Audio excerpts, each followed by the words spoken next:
So we have a shiny new commander bracket system designed to help us all avoid the my deck's about a 7 problem. There's a lot I like about it, but I also think it's not going to solve the actual problem. So let's talk about it. Like the 1 to 10 power level system before it, the bracket system has its heart in the right place. But depending on which player you ask, a system like this is always going to be too much or not enough. And I really don't envy the panel in trying to make things better, because you're damned if you do, and damned if you don't. In reality, though, I think the biggest issue in Commander isn't power levels or how to determine them. It's actually communication. And while I think this new system can help, it does little to solve the core communication issues.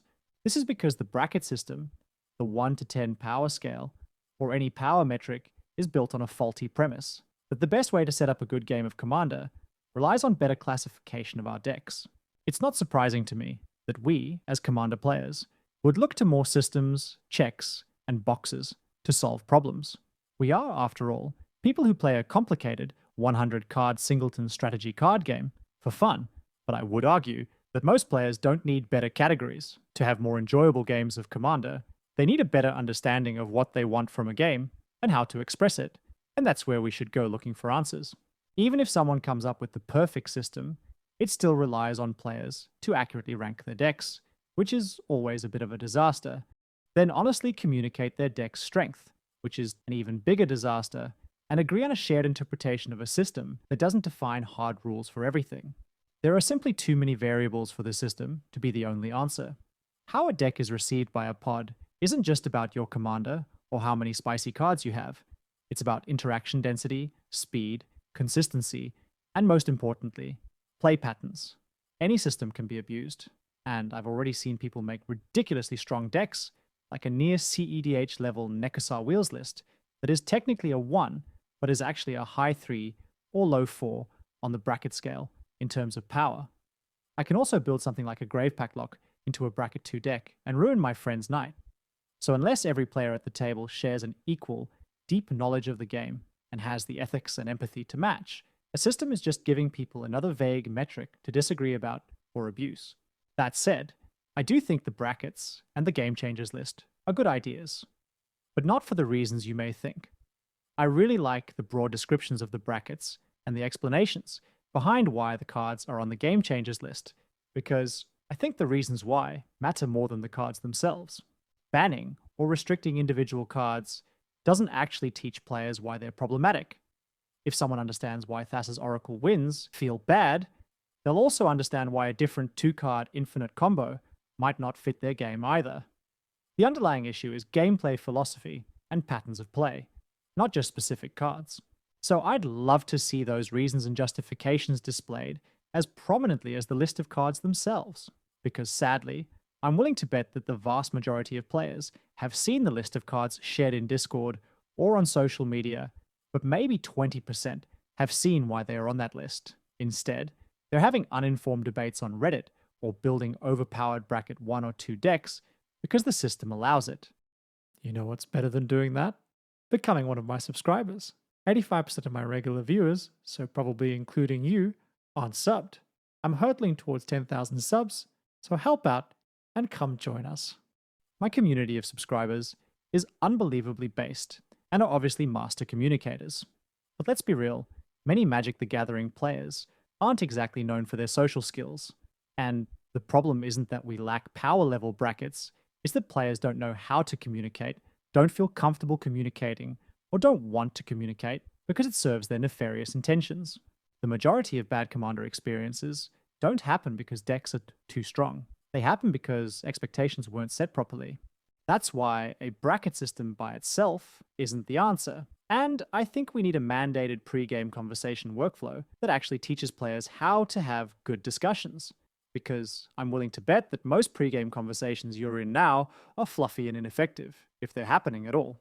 If we are willing to adopt a system that governs what we do and don't put in our decks, or how we play those decks against each other, why can't we adopt a simple pre-game workflow that helps us implement that system better? Here's what I'd recommend. Imagine every pre-game started with these 3 mandated questions. Do we want a competitive or social experience? Are there any play patterns we want to aim for or avoid, like stacks, goad, land destruction, infinite combos, etc. And how strong are our decks? Rather than just a power system to point to, we have a space to ask direct questions and set expectations about what type of experience we want, because I think that's what really matters. A pre-game conversation is obviously nothing new, but it being mandated creates an environment where someone can safely bring up that they really don't want to play against a stacks deck. And we can avoid a situation where we're playing in a pod of decks that are all twos, but Johnny is playing Stack City and Steve is playing Board Wipe Tribal. Both are perfectly legal from a power perspective, but to me it's the worst possible way to spend 2 hours of my life. So why these questions specifically? Firstly, because I believe you can have a highly competitive experience in bracket 2 or a highly social one in bracket 4. It just depends on which commanders, cards, and play patterns are baked into our decks. I believe the question about play patterns is critical because sadly the loudest voices often get what they want, and then they create the worst experiences.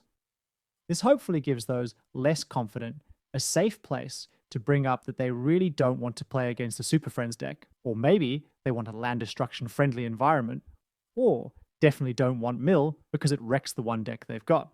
And the last question? This is where a bracket system or power scale can help, but again, not in isolation. Remember how I said, I think the category descriptions are one of the best parts of the bracket system? That's because it gives players, both brand new and grizzled veterans, a tangible reference point rather than arbitrary numbers. We know whether our decks are around a precon level, whether they're a bit above, or whether they're juiced out the eyeballs. We lie to ourselves, and to others sometimes, but no amount of systems will fix that. We need to communicate better, both with ourselves and others. And if we don't know how much heat we're packing, we should ask, because a wholesome community should help each other. If we can't manage that, we're doomed from the start. And last but definitely not least, one of the biggest reasons I would rather focus on communication than systems is because people will abuse systems. As Gavin himself said, a system can't stop bad actors. Johnny, who admitted that he was playing Stacks Tribal and said his deck was an angel deck that's a 7, is going to find a way to have an unfair advantage because he's a dick. And he will continue to be a dick unless you don't play with him or have a better conversation at the start by saying no one wants stacks. He may still lie to you, but at least it gives the whole pod the grounds to tell him to get lost. The bracket system is a very well-intentioned attempt to solve a communication problem with a spreadsheet.